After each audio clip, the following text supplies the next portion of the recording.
आज रथोत्सव है। आप सभी को प्रणाम। भगवान श्री बालाजी के चरणों में प्रणाम। श्री सद्गुरुदेव को प्रणाम। भगवत कृपा से हम सभी इतने समय से इस मंदिर का जीर्णोद्धार का दिव्य दर्शन कर रहे हैं और हम समझते हैं कि जितने भी आप लोग बैठे हैं शायद ही ऐसा कोई व्यक्ति होगा जिसने इस मंदिर के दिव्य कार्य में सहयोग न दिया हो। सभी का कोई न कोई सहयोग जरूर होगा, क्योंकि हमारी संस्कृति में एक परंपरा है, देव कार्य जब भी होता है तो अपनी अपनी सामर्थ्य से हर कोई हाथ बाहर लगाता है। वो कथा आती है, जब समुद्र पर सेतु बांधा जा रहा था तो खारुताई भी चली गई। बोलो श्री नारायण। खारुताई नहीं त्याच्या हिशोबाने सेवा केली ना, सेवा की, और उसके ऊपर जो राम जी ने उंगली घुमाया वो आज तक उसके शरीर के ऊपर निशान है।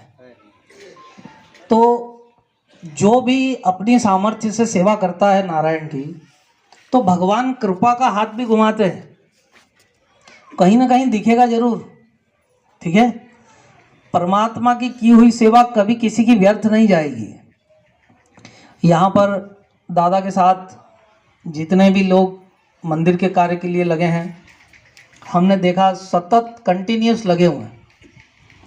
माना इन लोगों ने एक मंत्र पकड़ रखा है, थामला तो बोलो श्री नारायण। खरे चालून राहिले ना ते, थांबले का? थांबून गेले तो हो जाएगा। कारण कि मंदिर तो कब से बन जाता, लेकिन चूंकि गांव के बीच में मंदिर था और उसका वास्तु आदि भी उस हिसाब से लेना था, अपने को उसको बाहर से अपन ने पूरा बंद किया, दीवारें उठा रहे हैं सारी, तो इसके लिए थोड़ा सा काम उसमें बढ़ा हुआ है। इसी तरह चलते अगर आप रहोगे, इसी तरह चलते रहोगे तो हो सकता है 2025 का जो साल है उसमें हम मंदिर को पूरा कर पाएंगे। बोलो श्री नारायण। अगर इस तरह चलते रहोगे तो एक आदमी गांव से बाहर जा रहा था, उसको बाहर से बस पकड़ना थी, समझ लो बाहर मेन रोड से उसको बस पकड़ना थी। वो जा रहा था, जाते जाते एक संत दिखे तो वो रुक गया, खड़ा हो गया, बोलने लगा, महाराज वो बस पकड़ने का है मेरे को बाहर से, कितनी देर में मैं पहुंच जाऊंगा? महाराज कुछ नहीं बोले, चुप।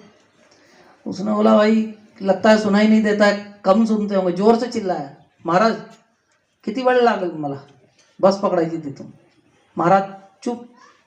तीसरी बार बोला, महाराज चुप। फिर उसने देखा यार लगता है सुनते ही नहीं है, जाने दो।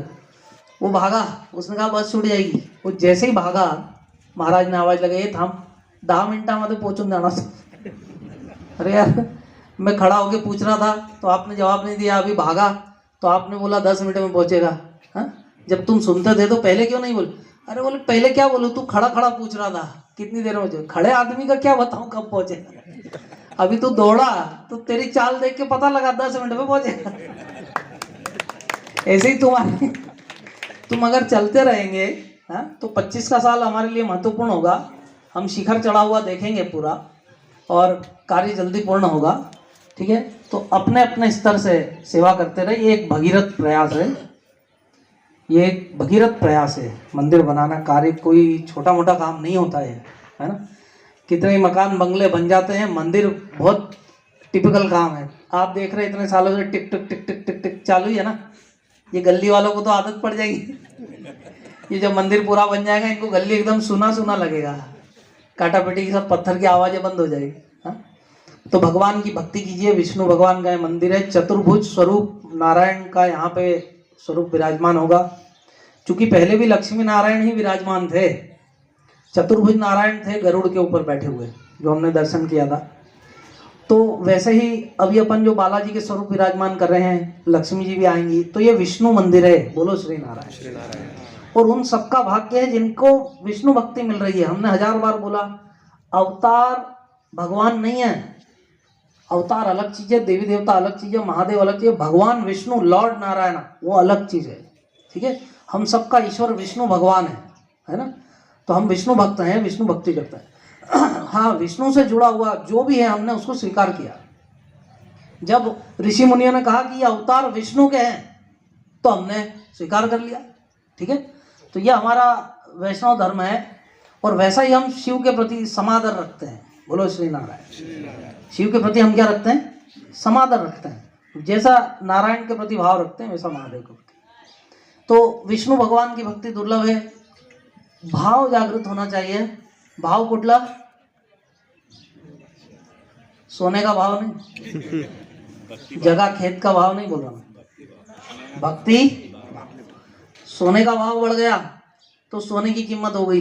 बोले भैया 50,000 तोला था, लाख हो गया। ठीक है, अभी लोग उसकी कीमत समझ रहे हैं। भगवान के यहाँ ये भाव बढ़ने से कीमत नहीं होती। भगवान गोविंद भाव भक्त का भूखा, भगवान भावना के भूखे हैं। जो भगवान अगर धन दौलत देखते हैं किसी की तो फिर वो शबरी को ना मिलते, फिर गज गणिका का उद्धार ना होता। गणिका थी, वो पोपट को पढ़ाती थी। माना एक नर्तकी थी और पोपट लेके आई बाजार से, वो उसको राम राम बोलना सिखाती थी। वो राम राम उसको सिखाते सिखाते उसका खुद का अंतःकरण शुद्ध हो गया और उसने कहा ये काम मुझे अब नहीं करना।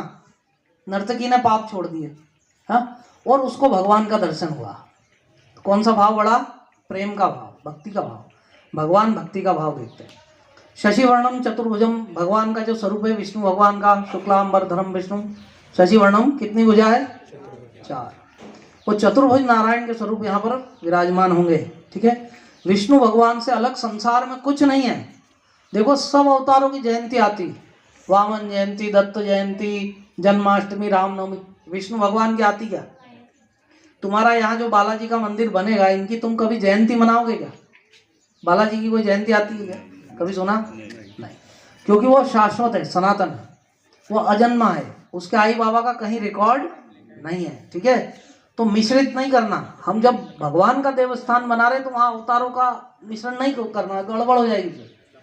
ठीक है, मूल ईश्वर की भक्ति मिली वही करो, है ना। तो बहुत अच्छी बात है। मंदिर का कार्य शीघ्र पूर्ण हो और ये मंदिर बनने के बाद इतना सुंदर दिव्य दर्शन होगा, क्योंकि इस पत्थर में मंदिर भारत देश में बहुत कम है। क्योंकि हर कोई इसमें काम कर भी नहीं सकता, करा भी नहीं सकता, क्योंकि इसकी अवेलेबिलिटी भी बहुत कम है। ये लाइम स्टोन है, तहसीलदार साहब, सूर्यवंशी जी, ये लाइम स्टोन है। पत्थर 2 प्रकार का है, एक सैंड स्टोन है। सैंड स्टोन में जो बादामी पत्थर आता है उसमें जनरली मंदिर बनते हैं, जो राम मंदिर आते हैं, वो पानी बहुत पीता है। ये लाइम स्टोन है, पानी नहीं पीता, टन टन बोलता है, उससे 10 गुना ज़्यादा इसका स्ट्रेंथ है। हाँ, अगर उसका मंदिर 1000-1200 साल चलेगा तो ये 10,000 साल चलेगा ये मंदिर। इसकी पूरे भारत में 2 से 2.5 खदान है, बस इसकी खदान भी नहीं है कहीं पर। ठीक है, तो ये अच्छा है कि बालाजी ने ये, क्योंकि पीताम्बरी हैं भगवान तो उन्होंने ऐसा ही स्वर्णिम आभा वाला पत्थर चुना है। सबको, आप सभी को बहुत बहुत आशीर्वाद और पुनः बालाजी भगवान के चरणों में प्रणाम।